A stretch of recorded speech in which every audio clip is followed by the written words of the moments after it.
webinar is probably looking on how to attract business travelers to their short-term rental.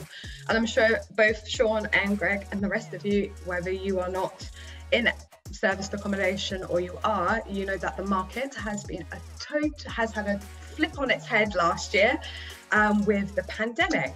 And what I have found personally as a host, that leisure obviously dipped away and we had a lot of business.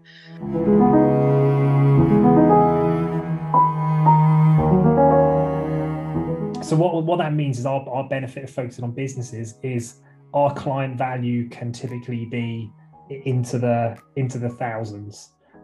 Instead of having someone that books for a weekend or a week and now a one-time visit, because that's what typically leisure guests do, or maybe at best they visit like once a year, we'll have a client that will book once, but then they will basically return for weeks or months in the same property, or even need more people in the same house.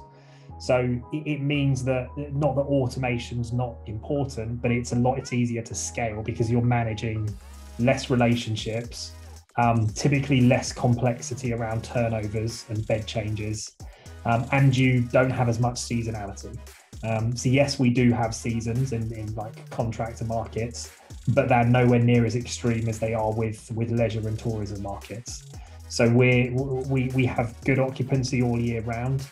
What we typically see is the rates change more during summer and winter, or typically like spring and summer are strong, and then autumn and winter are weaker, but the occupancy stays relatively consistent all year round.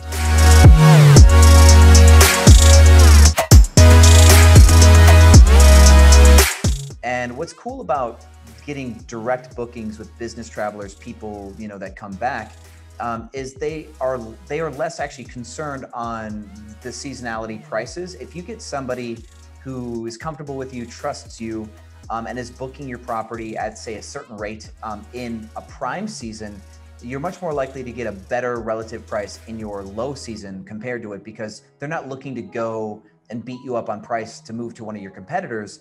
As long as you accommodate them lightly in the fact that it is, you recognize that they should get a smaller price that they pay, but you can kind of give them a menial change in price instead of having to drop down to competitive. People will pay that premium over competitive to stay with you in a slow market. So you actually do get better revenues on your return guests that way.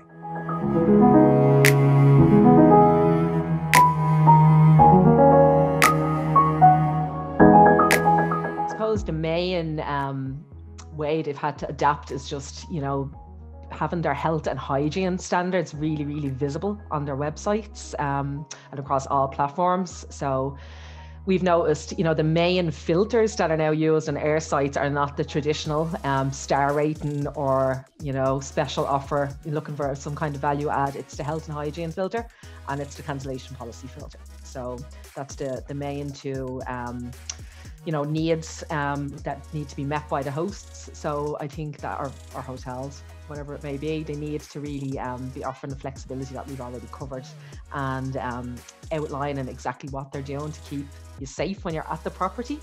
And there's a lot on Air platform. There's a lot of different segments. I'm sure every platform is different, but I think the more detail you can go into, the better to make any guest feel as safe as they can when they get there. So they're the only two things that we've zoned in on kind of in the last 12 months is the flexibility and health and hygiene.